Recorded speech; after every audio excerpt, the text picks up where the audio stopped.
Vivimos momentos de incertidumbre económica y es el momento de explorar nuevos modelos económicos. En este contexto emerge la economía del bien común, un modelo integral impulsado por Christian Felber, un economista austriaco, que impulsa la ética en las empresas y en las instituciones, es decir, trata de sustituir el afán de lucro como motor económico por la ética y nuevos valores.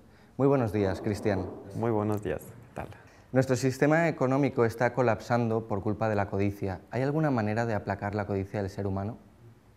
Pues, por supuesto, las reglas del juego de la economía fomentan ciertos rasgos y desincentivan otros. Y de momento, las reglas del juego legales están fomentando y propiciando más bien las debilidades y las deficiencias humanas como la avaricia, la avidez, la irresponsabilidad, la desconsideración y el egoísmo en primer lugar.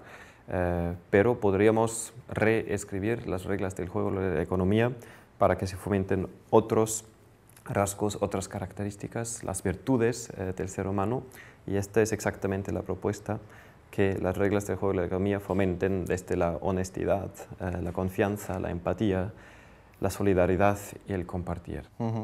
La economía del bien común no descarta la economía de mercado, pero sí cambia la misión, la visión y los objetivos de la empresa. ¿Es posible que este nuevo modelo se pueda consolidar sin un acuerdo global?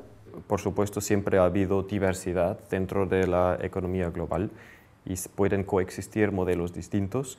Luego es la cuestión si se comercia libremente entre los unos y los otros o si hay diferenciaciones en el grado de apertura de los mercados. Por lo tanto, si fuera necesario, por ejemplo, si la Unión Europea empezara con la economía del bien común y necesitaría protegerse contra otros países, como por ejemplo Estados Unidos, que no tiene esos estándares sociales, ecológicos, éticos, pues la Unión Europea podría proteger sus valores constitucionales, al fin y al cabo, permitiendo solamente a aquellas empresas de Estados Unidos el acceso al mercado europeo que cumplan con los mismos estándares y valores. Eso sería una cuestión de diferenciación que estamos llevando a cabo en todos los demás ámbitos de la convivencia. Tú sueles comentar en tus conferencias y en el libro que has escrito que la filosofía occidental y los valores constitucionales ponen en primer lugar el bien común como el fin a perseguir en la sociedad, sin embargo los hechos son otros. ¿En qué momento nos hemos perdido? Es decir, ¿cuándo ha sido el punto en el cual hemos cogido el camino que nos ha llevado a este callejón sin salida? Pues yo diría que la desviación se efectuó ya hace 250 años, cuando los economistas liberales, entre comillas, introdujeron un mito, que es el mito que la búsqueda del propio beneficio siempre también beneficia a los demás. Esto es una correlación posible, pero ni mucho menos necesaria. Y los primeros que empezaban a dispersar este mito fueron los contemporáneos de Adam Smith, y en algunos momentos sí acertaban, pero no en todos. Y Adam Smith, sobre todo, no contaba con transnacionales globales, fondos de inversión que manejan billones de euros y dólares, y si estas entidades persiguen su propio beneficio, creo que está más claro que el agua que no benefician simultáneamente a todos los demás. En el pequeño panadero o cervecero o zapatero sí es mucho más probable que esto ocurra, que el bien del pequeño emprendedor sea igualmente el bien de sus grupos de contacto, de sus clientes o las personas de su alrededor, porque es un tejido económico local de responsabilidad mutua, pero en la economía capitalista globalizada esta correlación indispensable para que la economía sirva al bien de todos se está perdiendo casi completamente. Estamos viviendo una crisis sistémica y cuando ha habido otras crisis sistémicas, por ejemplo en el siglo XX, ha acabado habiendo un conflicto para reiniciar el sistema, como por ejemplo la crisis del 29 acabó con la Segunda Guerra Mundial. ¿Tú crees que vamos a conseguir salir de este bucle histórico y por fin iniciar un camino de conciencia y no un camino de conflicto? Pues yo creo que en el momento es todo abierto, o sea, de lo peor puede ocurrir hasta lo más utópico. Es posible que vayamos a una guerra civil en muchos países de la Unión Europea. Los primeros presagios ya se pueden observar desde Atenas hasta Madrid. Pero también es posible que vaya a haber un cambio de rumbo, porque hay muchísima gente que desea otro orden económico y no la restauración y el retrocedimiento a una dictadura autoritaria. Y por eso le veo una oportunidad del 50% que sí se vayan creando movimientos sociales, cívicos, de ciudadanos comprometidos que impulsen y que al final del día consigan implementar otros modelos de democracia, en primer lugar, y simultáneamente otros modelos de economía. Todo este proceso implica un cambio de mentalidad, un cierto cambio de chip, de despertar de conciencia individual también. Es decir, a nivel social podemos organizarnos, podemos participar, pero también tiene que haber un proceso interno en cada uno de los individuos que participan. Tú esta parte individual, personal, ¿cómo crees que se debe enfocar?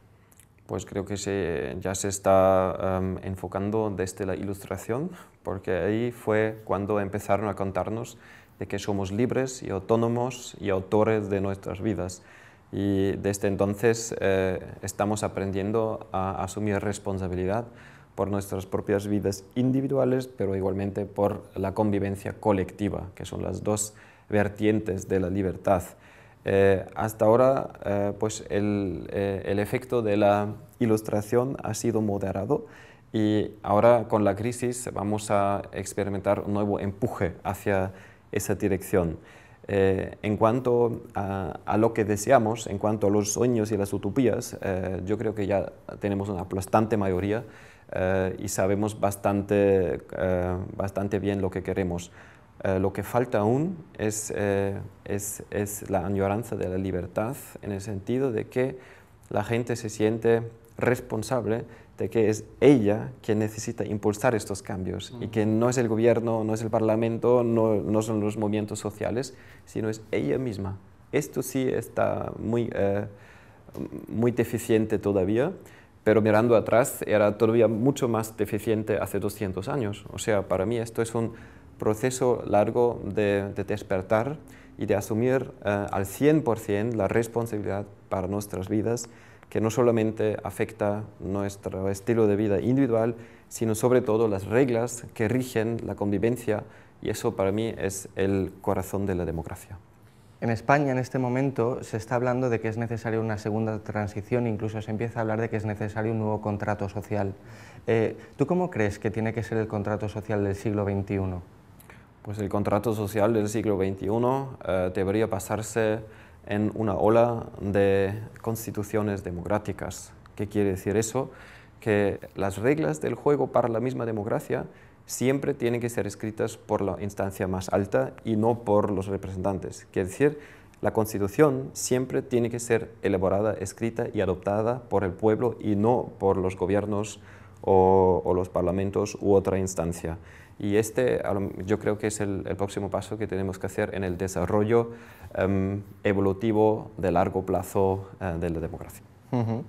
Me gustaría que nos muestres un poco tu sueño, es decir, si dentro de 50 años la economía del bien común se ha introducido y ha conseguido ser una alternativa, ¿cómo se manifestaría un mundo basado en la economía del bien común? Pues empezaría con describir la democracia. Sería una democracia en la que todos los seres humanos participarían muy activamente en las decisiones democráticas. Eso no quiere decir que sea una democracia de base, sino de continua participación en mayor o menor grado, que las decisiones fundamentales se adoptan por el pueblo soberano, que son, no sé, entre 5 y 10 decisiones al año en los que hay referéndums. Después habrá cuentas democráticas por Internet, por los cuales los ciudadanos se pueden informar sobre lo que está por decidir en los parlamentos. y pueden involucrarse según su gusto. Y en los parlamentos ya no habrá partidos políticos, porque estos son, es un mecanismo de una democracia competitiva o contrapetitiva, y en mi noción la democracia debe de ser cooperativa. Quiere decir, habremos logrado organizar la representación del pueblo según cuestiones y no según fracciones. Después, en la economía, las empresas tienen como objetivo contribuir al bien común, y de esta forma pues, se habrán resuelto los grandes problemas desde el paro, la exclusión, la destrucción medioambiental, la corrupción de la política y la desigualdad entre norte y sur, por ejemplo. Porque el éxito de las empresas ya no se puede realizar a costa de la sociedad y de la justicia internacional y de la estabilidad ecológica, sino está seguramente atada y vinculada a la mejora y a la resolución de estos problemas. En la misma manera, la gente encuentra mucho más sentido en la actividad económica, porque esta ya no tiene como objetivo maximizar el dinero, sino servir en todos los aspectos a los seres humanos, y uno de los aspectos fundamentales es conferir sentido a nuestras vidas. Ya no vamos a trabajar 40 horas por semana para recolectar dinero, sino a lo mejor la mitad, para tener tiempo para otros trabajos igualmente importantes, que son especialmente los trabajos relacionales, desde el cuidado de los niños hasta de los que se están muriendo, el acompañamiento, por un lado. Segundo, el trabajo propio, que puede ser un jardín, un año creativo con artes, desarrollo personal o lo que nos dé la gana. Y tercero, el trabajo político social comprometido. O sea, hay por lo menos estas 4 formas de trabajo que son igualmente importantes, pero hoy con el predominio del trabajo remunerado o la coerción de tener que recolectar dinero, pues mucha gente en Europa tiene cada vez menos tiempo o ningún tiempo del todo para dedicarse a estas otras dimensiones igualmente importantes y valiosas para una vida redonda y holística. Es muy interesante del proyecto de la economía del bien común, que tiene una base teórica y filosófica muy fundamentada, pero que además es muy práctico, es decir, hay una parte de implementación muy concreta, que me gustaría que nos contaras un poco cómo, por ejemplo, una empresa convencional puede iniciar una transición hacia la economía del bien común. Pues aceptando la invitación a una metamorfosis paulatina de medio o incluso largo plazo. Quiere decir que la economía del bien común es un proceso participativo que invita a la totalidad de las empresas a mirar cómo se están comportando frente a los objetivos constitucionales de la economía, que es la creación del bien común, y los valores de la Constitución, desde la dignidad hasta la democracia. Y esto no se puede hacer de noche a día, sino eso es un proceso de muchos años de mejorar en muchos aspectos en estos valores principales. Y de momento el instrumento con el que realizamos esta transformación empresarial, el balance del bien común, pues describe 17 indicadores que contribuyen al bien común.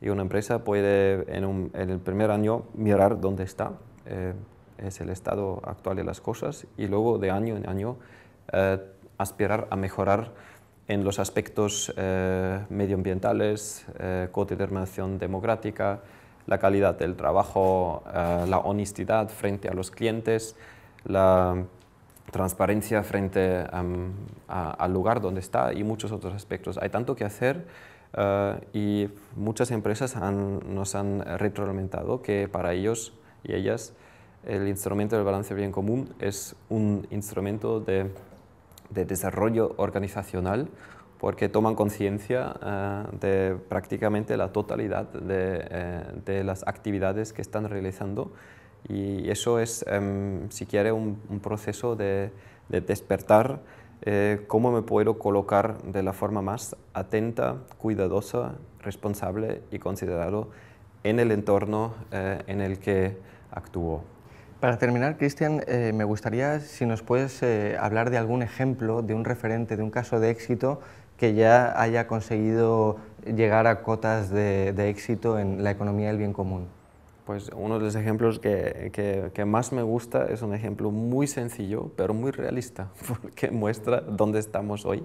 Y el ejemplo es una empresa de Italia del Norte, y ahí se estaban reuniendo unos 15 empresarios para decir lo que realmente están haciendo, porque se chequean mutuamente preguntándose cómo lo haces tú y yo te cuento cómo lo hago yo.